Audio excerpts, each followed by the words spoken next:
আহমেদাবাদত যেতিয়া মই ডিউটি এণ্ড ট্ৰেইনিং কৰি আছিলোঁ তেতিয়া এদিন মই পালোঁ গুগলতে যে আহমেদাবাদৰ এখন ঠাইত ফটোশ্বুট এণ্ড ৰেম্প ৱাকৰ মানে মডেলিং শ্ব' এটাৰ অডিশ্যন হৈ আছে। তো ভাবিলোঁ মই এবাৰ ট্ৰাই কৰোঁ।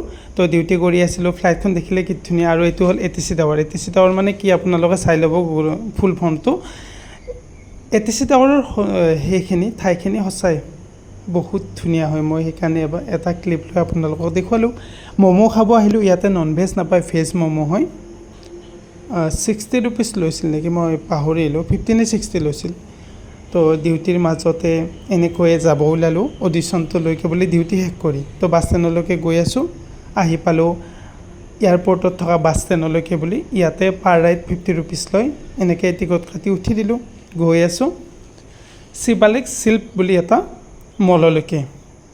যোনটো মললৈকে গৈ আছোঁ সেই মলটো ইস্কন কচ ৰোডতে আছে। আগতে যিহেতু মই গৈ পাইছোঁ ৰাধাকৃষ্ণ মন্দিৰত, চিনি পাওঁ, সেইবাবে ধুনীয়াকৈ গৈ আছোঁ।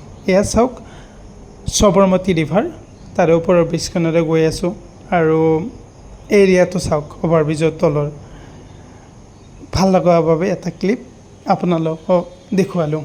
ৰাস্তা পদূলিবোৰ কিন্তু বেষ্ট লাগে। আৰু ইয়াতে জানে আগৰ ভ্লগত কৈছোঁ বাছ ষ্টেণ্ড থাকে, বাছ ষ্টেণ্ডত টিকট যেনেকৈ ৰেলৱে ষ্টেচন সেনেকৈ বাছ ষ্টেচনত থাকেই মানে আহমেদাবাদত।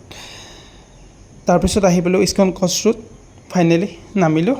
নামাৰ পিছত এইটো বিল্ডিঙলৈকে গৈ আছোঁ। কি ওখ বিল্ডিং চাওক, শিৱালিক শিল্প। লাকি যে ইয়াত আহিব পাৰিছোঁ, গম পাইছোঁ মানে অডিশ্যনটোৰ কথা।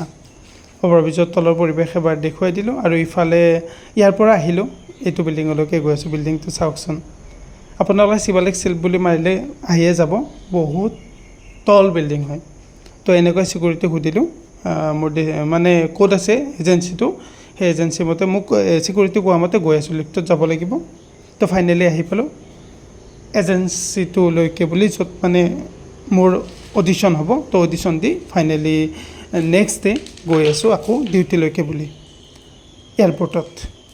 আৰু যেতিয়া ৰুমৰ পৰা এয়াৰপৰ্টলৈকে অ'টত যাওঁ, ফ্ৰীতে লৈ যায় আমাক। তো ডিউটি শেষ কৰি আহি গ'লোঁ। আৰু মই যোনটো PG-ত আছিলোঁ সেই গলিটো চাওকচোন। তো এইটো আছিল আজি মোৰ মিনি ব্লগ।